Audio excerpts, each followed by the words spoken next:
تصريح يهز العالم من رئيس الفيفا أنفانتينو بعد القبض على أشرف حكيمي بعد اتهامه باغتصاب شابة فرنسية، ويكشف عن مفاجأة صاعقة تهز المغاربة. شاهد ماذا قال. لكن قبل التفاصيل لا تنسوا ذكر الله والصلاة والسلام على رسولنا محمد صلى الله عليه وسلم. يواجه نجم المنتخب المغربي أشرف حكيمي تهمة خطيرة تصل عقوبتها إلى السجن 20 عاما، وذلك بعد تورطه في اغتصاب شابة فرنسية تبلغ من العمر 24 عاما، بعد أن دعاها لبيته عبر محادثات عبر تطبيق انستغرام، وقد فعلت معه ذلك بالقوة.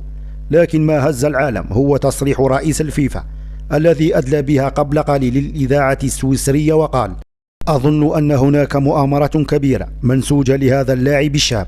لقد شاهدت أشرف حكيمي في مونديال قطر، وقد كان شابا خلوقا، ومن المستحيل أن يفعل ذلك، وأنا مستعد لدعم هذا النجم الكبير لحين ثبوت براءته.